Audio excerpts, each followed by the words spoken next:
Hi guys, and thank you for joining me. Rob here again in Shay Rob, or Moonbase Alpha. I call it sometimes on my Instagram as a little homage to Space 1999. And those old enough to know what that is, thumbs aloft. So thank you. I've got another video with Batman sticking out the top of my head, and I thought I'd give myself a challenge today. Now, I know Daniel Hawkes, I've mentioned before. He loves these record reviews. So Dan, this is another one for you, my man. Though of course it's for everybody. But I'm giving myself a kind of rule to try and do it under 10 minutes. And I've given myself bit enough more than I can chew, because there's a little pile here. So I'm just gonna crack through them as quick as I can. So here we go, random record review. First one up, Deep Purple in Rock. And this is only the reissue, the EMI Harvest cheap label, Fame. I think it was on Fame label or something like that. Look, I haven't even got it in a sleeve for it. But Deep Purple, yeah, I love Deep Purple. You know, Black Sabbath, Led Zeppelin, Deep Purple, the holy trinity of 70s rock bands. But this band's always my favourite. I just love everything about them. Ian Gillan's voice is superb. Ritchie Blackmore's guitar playing is just, he never does what I expect. He doesn't do the sort of boring, obvious kind of, you can predict what's going to come next, some blues lick or something. He tries to do something completely different, as Steve Howe tried to do, and on purpose, just to try and be different. John Lord, great Hammond organ player, obviously, famously ditching the Leslie speaker for the Hammond and putting it through a Marshall cab. So hence why that organ's got that sort of growl to it. And a great composer, of course. Roger Glover, great bass player, awesome, what can you say? And Ian Pace on drums, and I whacked on about Ian Pace all the time. My favourite drummer of that period. He had swing, he had speed, he had power, he had touch, he had groove, he had flair, and actually wore flares, ba-boom. But amazing, really great drummer. And Deep Purple in Rock is the first album they made, which is probably a proper rock album. And I think it was made just after the Concerto for Group and Orchestra, which did quite well as an experiment, a prog experiment. But Ritchie Blackmore said, look, if that does well, the classical album will make more classical records, rock band with orchestra, why not? But of course, it was a success, but not as successful as this became. So it's like, okay, well, this is more popular, let's do more rock albums. And they did, and Fireball was after this, then Machine Head.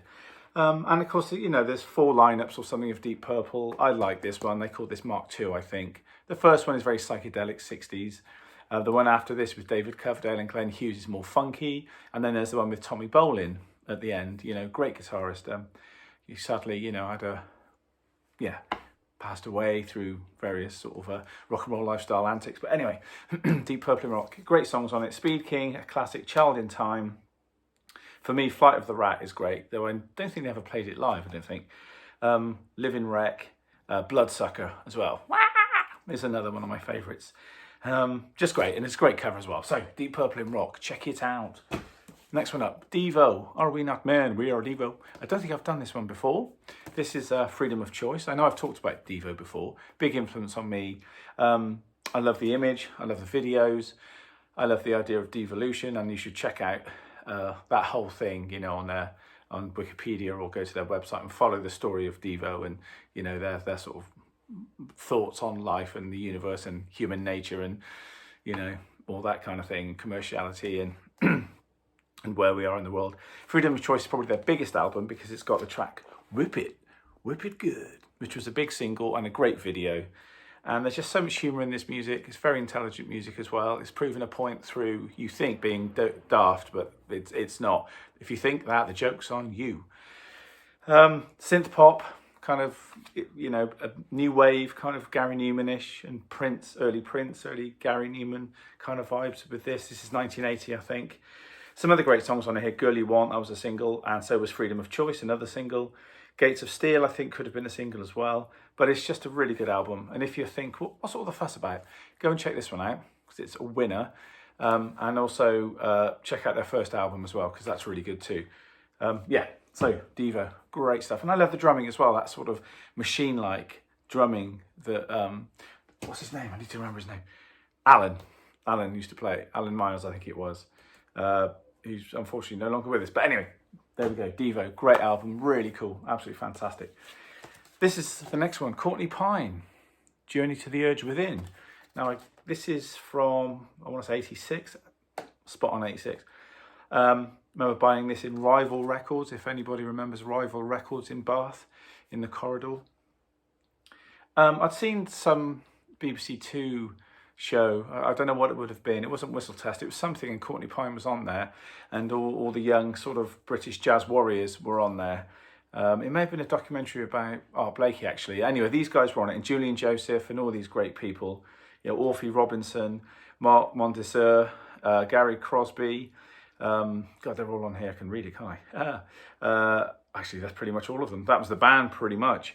There's Kevin Robinson as well on trumpet on some tunes. But anyway, amazing record. It came out, and I just thought, I've got to get it. And there was a single, I think it was Children of the Ghetto, as well, which has Susie Green singing as well, which I didn't know until I looked here, actually.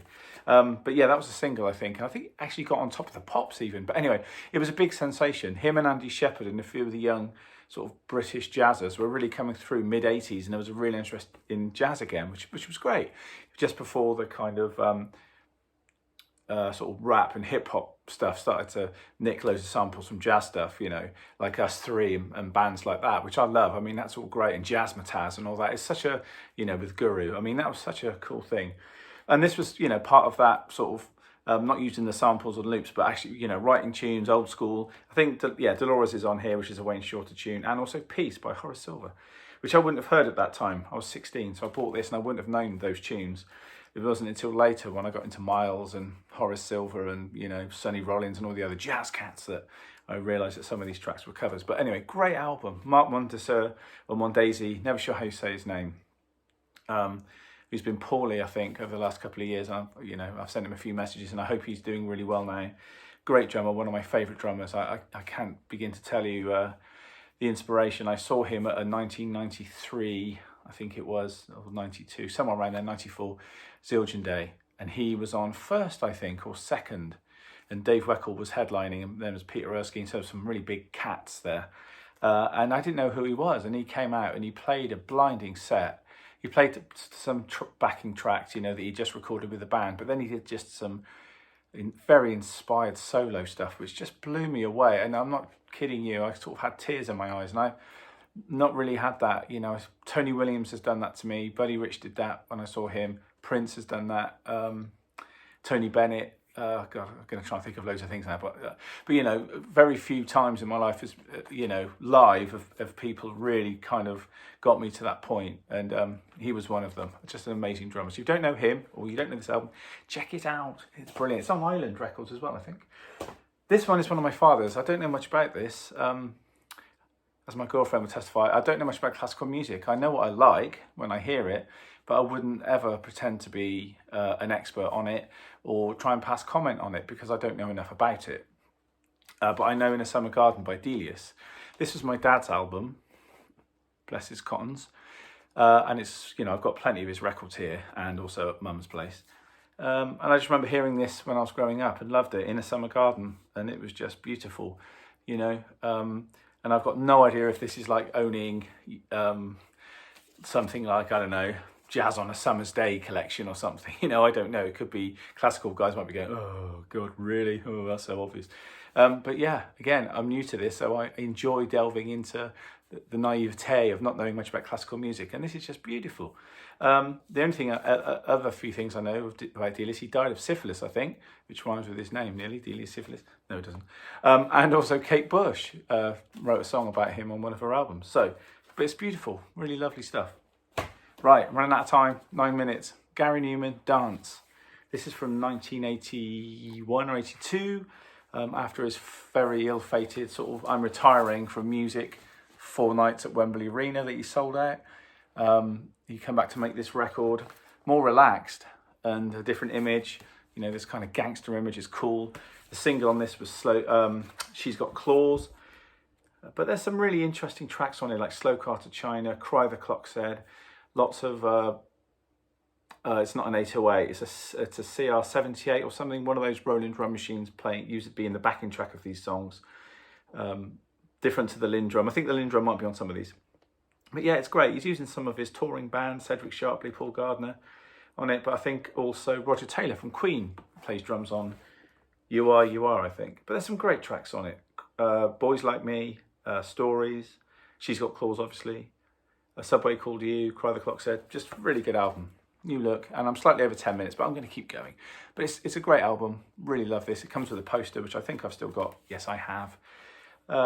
He's starting to use saxophones on this. I think Mick Karn's on bass from Japan. And he's starting to change the sort of slightly, moving away from the synth sort of pop that he'd helped create, really, onto a more synth, soul-y, jazzy pop vibe with this, which he carried on with Warriors as well, and I Assassin. I'm going to fit this one in. I'm over 10 minutes. I've broken my rule, but hey.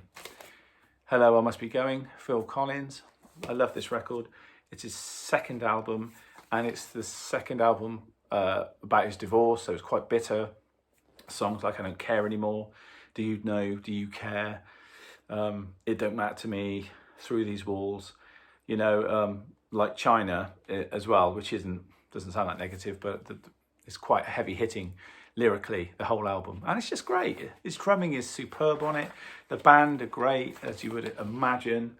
It smells old as well, this record. My dad had this on tape.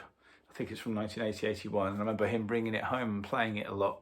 And then when we used to go to pick up stock in his van, I used to listen to this a lot, and it just really struck me. And I was kind of into my Gary Newman wave at that point, and his sort of angsty kind of lyrics and songs, and a few of the Beatles and a few other bands I was listening to.